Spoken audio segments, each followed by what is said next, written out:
Famous Guitars, episode number 43. Well, you take a guitar that Gibson made that failed in the 1950s, bring it back in the 1960s, and you might think I'm talking about this guitar right here. And of course, I'm talking about Jimi Hendrix and his Gibson Flying V. When people think of Jimi Hendrix, they usually picture a Stratocaster burning at Monterey or screaming through an amp at Woodstock.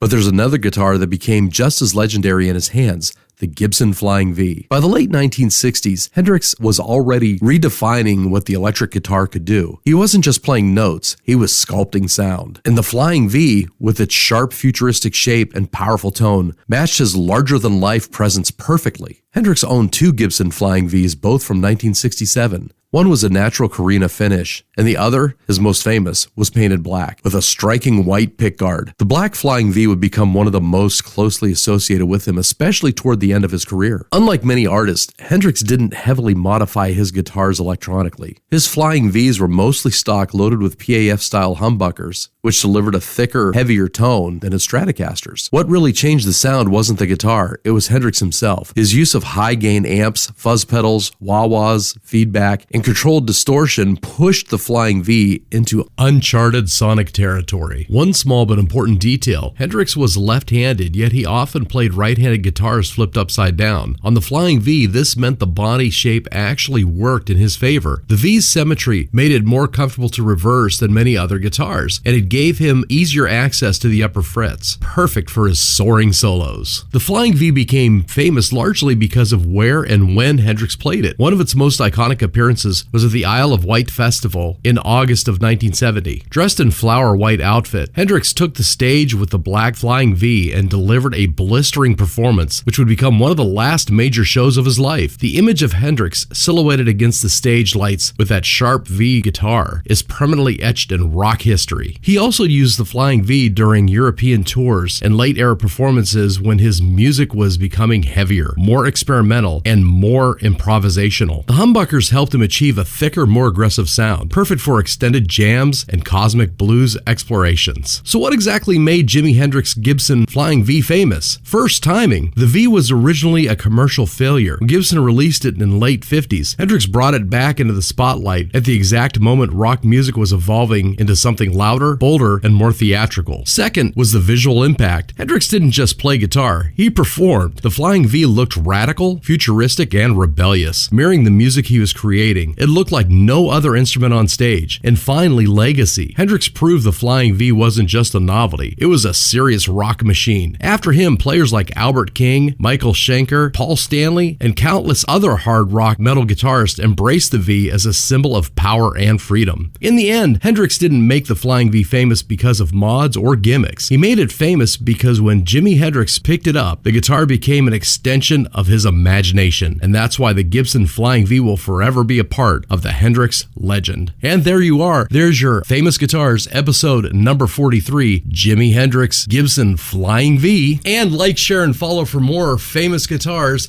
And please check out my album at elasticStage.com/Greg Allen Robinson.